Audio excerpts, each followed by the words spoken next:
Reactor online. Sensors online. Weapons online. All systems nominal.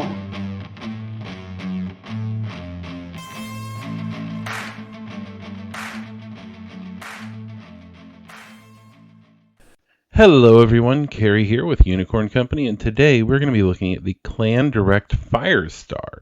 Now, this is the third to last unit from the Mercenaries Kickstarter, and we're going to go ahead and cover this in the order of the two clan mechs in here that are clan original creations, and then we're going to look at the 3-2C models in here, because quite frankly, some of these are just absolutely amazing, and other ones I'm not the biggest fan of.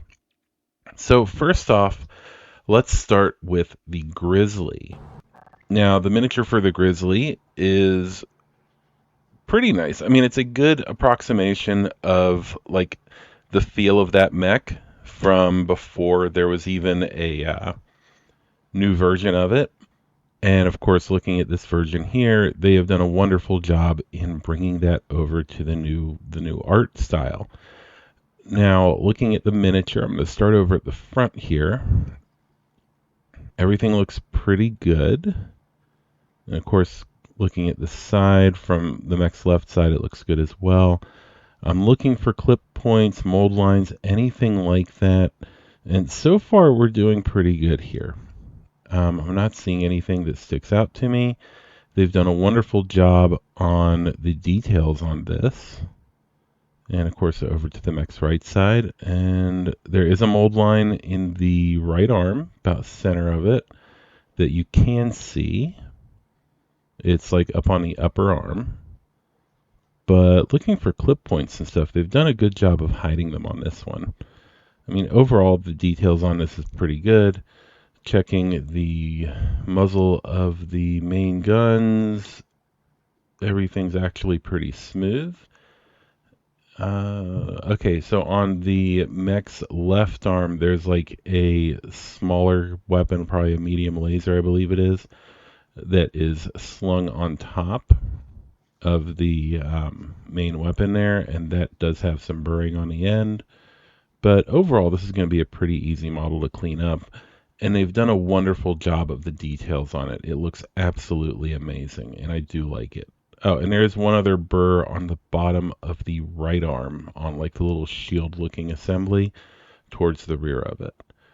But yeah, overall, this is a really good quality miniature, and I do like it. Let's go ahead and take a look at the Alpha Strike card for the Grizzly. Now, the double-sided card for this comes with a Grizzly. It's 45 points. It's a battle mech, size 3, TMM1, movement of 8 inches jump. It's a skirmisher. It's available from the Succession Wars forward, of course, with the caveat of in the Succession Wars, this would have only been in clan space. It has a short and medium of 5 with a long of 4, no overheat value, with armor of 7 and structure of 6, with case and indirect fire 1. Overall, I want to say this would be a really good training unit, something that you can get somebody to cut their teeth on. Now, of course, you do have the Grizzly 2, which is actually probably better at the job. So this version is 42 points, and it's a battle mech, size 3, TMM1, movement of 8 inches jump. It's a skirmisher, short of 5 with a medium and long of 4 with no overheat value. Armor is once again 7 with 6 structure, and it's only special as case. So yeah, overall, these are both good variants of the mech. And like I said, the miniature itself is really well done. And I do think that they've hit a home run with this. And of course, until I think it's the Rime Otter gets a miniature, then this would also be a good stand-in for that. So next up, we have the other original clan mech from this set, and that is the Kraken, or the Bane. And, okay, this one I have mixed feelings on. First of all, just like looking at it in general, it's actually a really good sculpt of this mech. It's not awkwardly proportioned or anything, and it works out.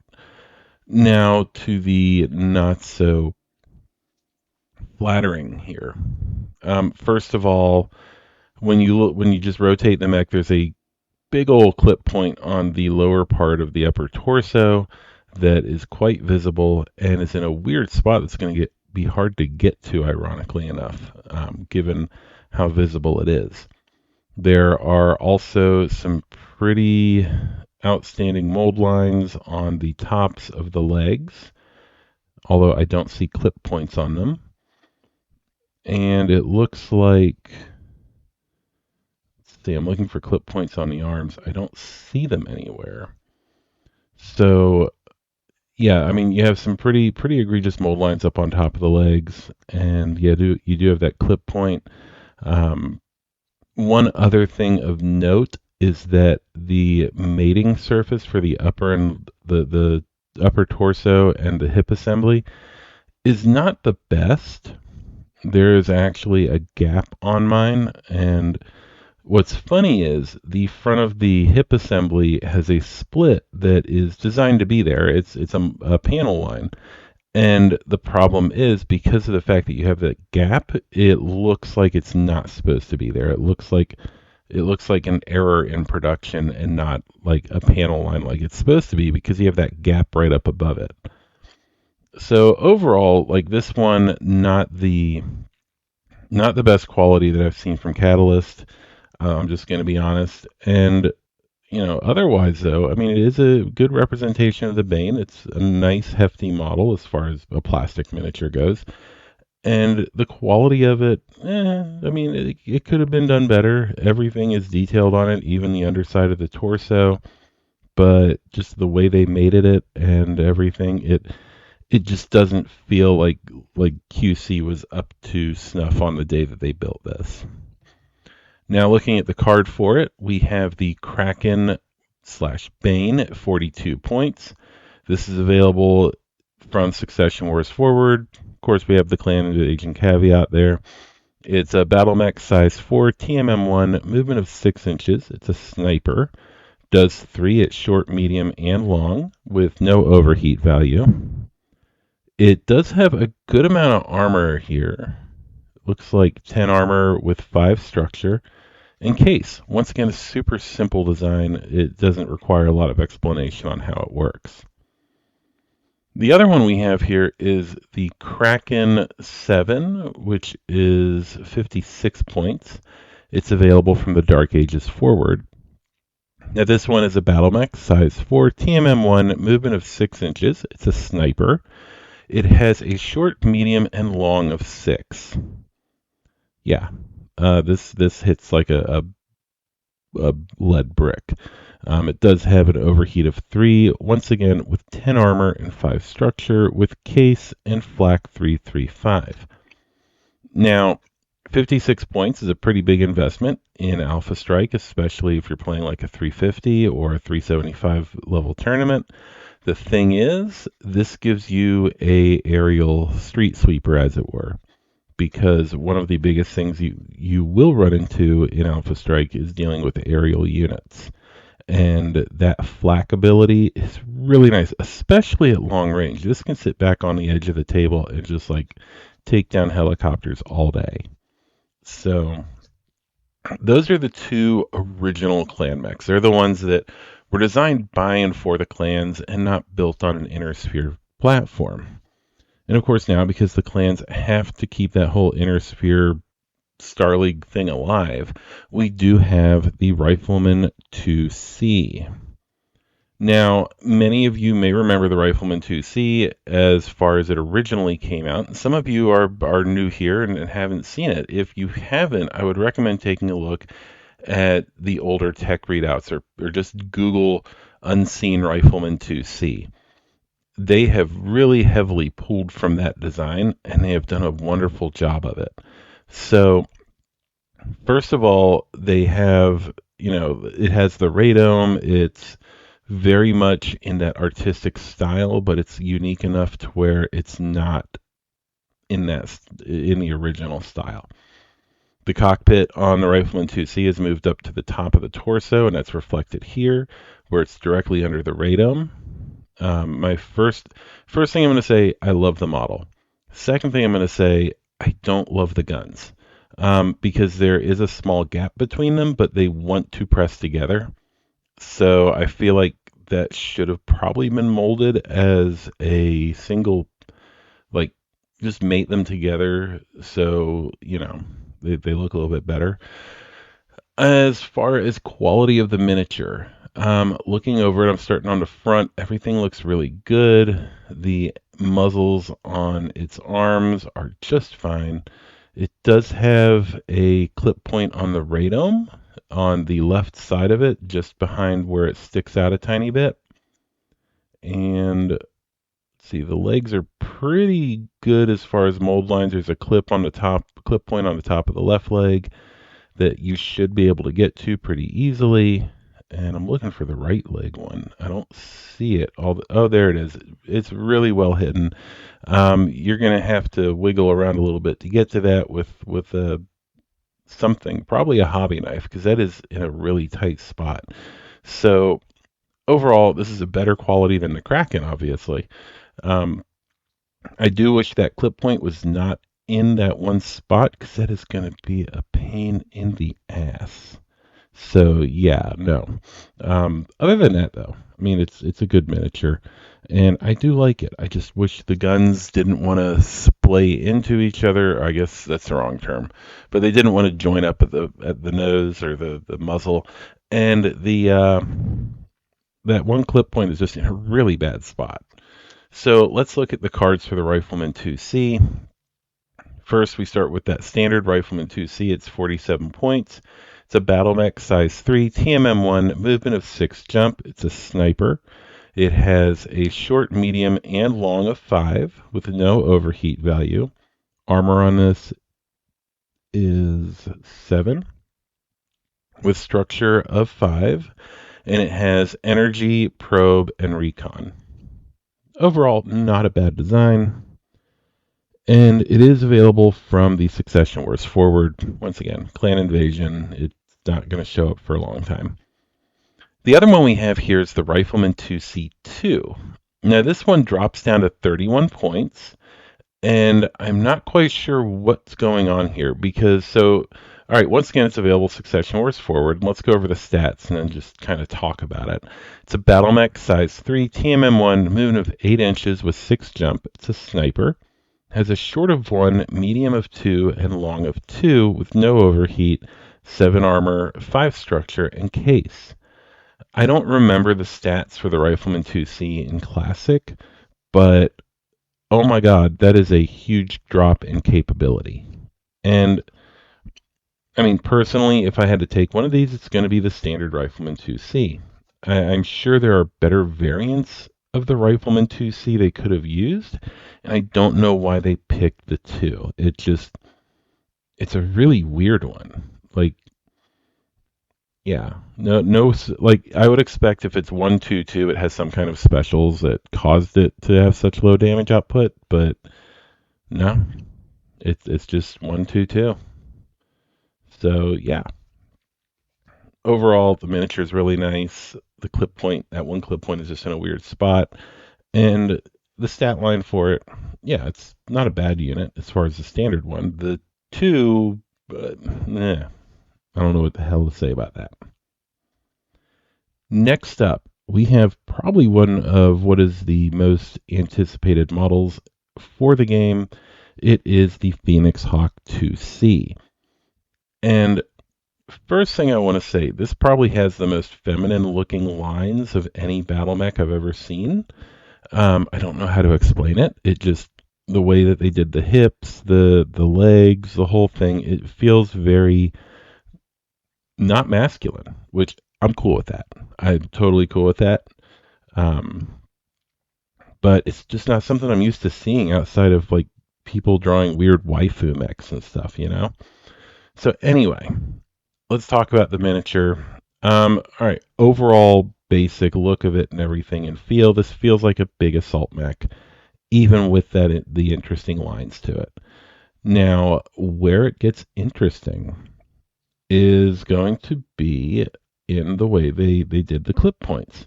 So most of the clip points that I've seen are hidden somewhere, like in an elbow or something like that. Nope. The Phoenix Hawk IIC has clip points visible on both shoulder pauldrons. One is underneath the little winglets on its backpack. And of course, there's also mold lines that are quite obvious on the tops of the pauldrons with those. So, yes, that is a very obvious thing. It sticks out like a sore thumb. And ironically, that's the only part I'm seeing mold lines or clip points. And the mold lines otherwise are really well hidden. Like they've hidden them in the corners. You can feel a little bit burring on the hands from where they've hidden them on the edges. On the tops of the legs, you do have clip points, but no real obvious mold lines just staring at you in the face like the ones up on the shoulders. So I don't know if that was some kind of fluke or whatever in their design process, but yeah, if it wasn't for the shoulder pauldrons, I would give this thing a 10 out of 10. I mean, it's just that nice, but then you have these shoulder pauldrons where you just have egregious mold lines and clip points. So, there is that. Otherwise, though, it does look really good. I like the way they've done it. The antenna mounting spots on the... Okay, so it doesn't have the little divots in it, so it's not really meant to mount antennas, but it does have the little ears, I guess you could call it. Kind of like the standard Phoenix Hawk, only they're really, really tiny, and they just kind of stick out the back of the head. So this one I'm going to see about painting up in an interesting way. I don't know what way, but something interesting.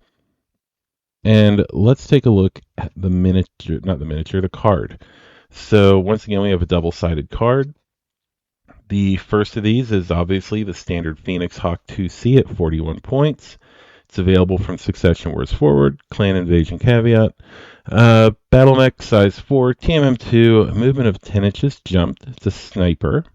Has a short of 4, medium of 3, long of 3, with armor of 7, structure of 4, and case. Once again, this is a really straightforward mech. It doesn't have a lot going on that's going to make you look at it and go, okay, what all specials do I have? What do I need to worry about? Any of that, And then the other side has the Phoenix Hawk 9, the Phoenix Hawk 2C9. Now this is 48 points, so it goes up by 7 points. Also available in the same time periods, and it's a battle mech size 4, TMM2, movement of 10 jump. It's a sniper. Now this one is a little bit scarier. It hits at 5 at short, medium and long at 4 with no overheat.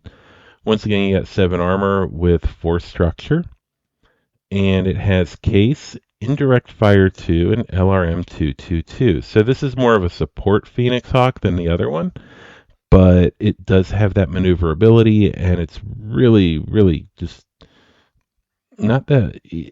It's not overwhelming, but it's also not underwhelming.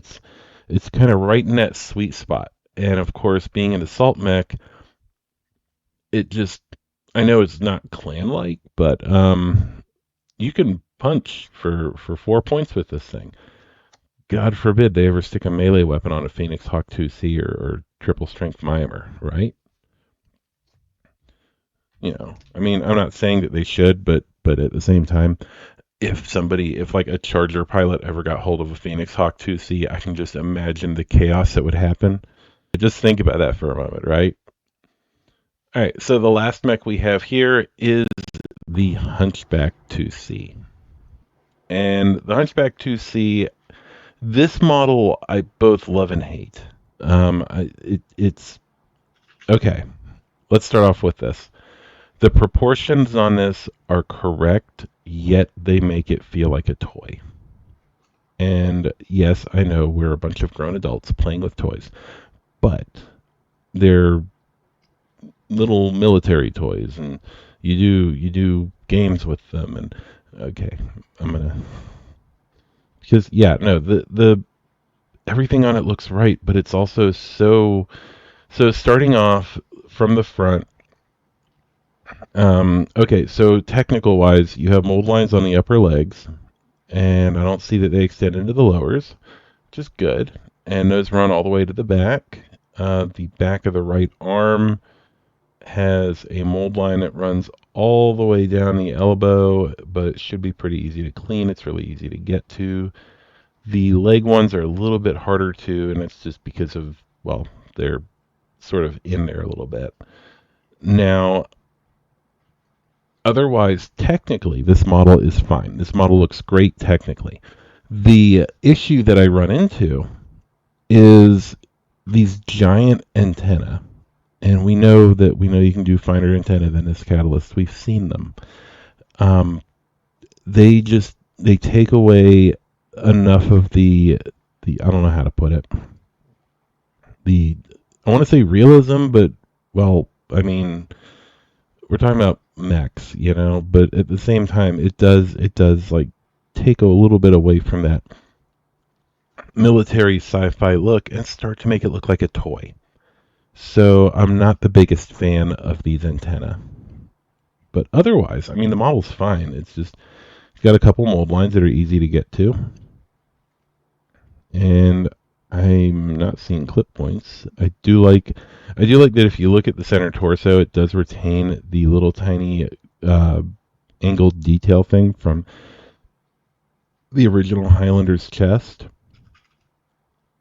The missile bay doors, I feel like that should just be something that was deleted. Like, I get it, you're trying to make it seem more high tech, but I don't feel like those are needed. I mean, because the amount of technical stuff going into that door, it's going to have to swing open and slide away, and it doesn't look like it does it individually anymore, which makes it even more interesting. So I would have just deleted those from the design. I mean, it would still look like a Highlander IIC. It would just not have those missile bay doors. So looking at the cards for the Highlander IIC, we have the Highlander IIC at 58 points.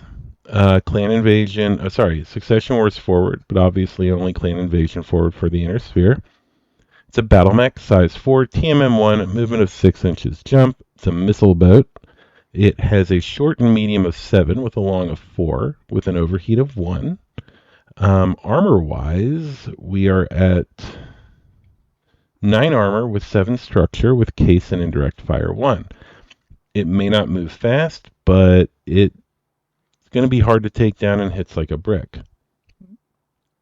Now, the other one we have here is from the Blakist era forward. It's the Highlander IIC3. It's 56 points. It's a battle mech, size 4, TMM1, movement of 6 inches jump. It's a missile boat. Has a short and medium of 6 with a long of 3 with an overheat of 1. And it has the same armor and structure profile. It looks like... Oh, no, hold up. Okay, so 9 armor, 7 structure. I think that's the same. Yep. And then we have case, ECM, flak 111, and indirect fire 1. So it has a little bit more flexibility than the standard Highlander IIC, but it's also, I mean, it still hits hard enough. I mean, it's not a big issue. I just don't like how immobile it is, how it doesn't maneuver that much. You do have the jumping ability to get around terrain, though, which is nice, but seems to be less of an issue in Alpha Strike than it is in Classic, where Classic you have map sheets that are preset, and you might have a table or a map sheet that's totally covered in woods or something like that. You don't run into that as much in Alpha Strike. In Alpha Strike, you see more, I don't want to say more open, but there are more lanes of travel than you find in a Classic BattleTech game. And it's not a bad thing. It's just something that how it is. So let's go ahead and I'm going to pull up the pricing and everything, and we're going to take a look at that. Okay, so going to our sponsor, Fortress Miniatures and Games, and checking their website, they have the suggested retail price for this force pack at $34.99, which isn't bad. That's about $7 a model, and it's 5 models. So I mean, you're not doing too bad as far as pricing that way. And I do think that this force pack is worth that $35. Now, looking at Fortress's price though, which is $26.24, then that actually brings the price of this down quite a bit to, I want to say $5.25 a model. Yeah, $5.25 a model. So overall, I think that the force pack, it's a good deal already. If you can get it at a discount, it becomes an even better deal. And quite frankly, a lot of these models are going to be stuff that you want to see in your games. Now, the Grizzly is more of a Ghost Bear design, and I get that. And the Bane I usually associate with Clan Jade Falcon, which obviously accounts for the shoddy work. So, there is that. So overall, I think this is a good quality. I do think a couple of the miniatures need some better QC, mainly the Bane and the Phoenix Hawk IIC. And of course, one of these is probably going to get shoehorned into your Ghost Bears if you play them. If not, I'm sure you probably will find someone you want to trade something else for, and you can probably there are enough Ghost Bear fans out there where you can probably find a Ghost Bear person who's going to want that Grizzly from you. So that is it for today. We only have 2 force packs left to go. The 2 legendary force packs, and I will be covering those over the next few episodes. And of course, also, it's going to be the end of the year, at the end of this month. So I do want to say that once again, we are going to have a podcast episode out. I promise you. It's going to be talking about the pricing, which is something I bring up in every episode or try to. And yeah, and of course I also want to do one about the premium miniatures, although that might be better served as a YouTube video where I can show examples. So anyway, I hope that y'all have a good day, good evening, good whatever it is where you are. I'm going to go ahead and roll credits. This is Carrie, signing off. I want to thank all of our patrons and sponsors. Starting off, we have at the rank of Captain, Sarah. Then we have our Mercenary Review Bonding Commission representative, also known as our sponsor, Fortress Miniatures and Games. We then have our lieutenants, Boy in a Box, Haley, and Nathan. Our sergeants, Blind Zen Archer, Gus, Faz, and Steven. And let's not forget our cadets, NB Kaiju, Jamie, and Scott. Thank all of you for supporting the podcast and the channel. And if you would like to support us, and you can go to patreon.com/unicorn company, where we have a number of tiers. One might just fit you. So thank you all very much and have a good day.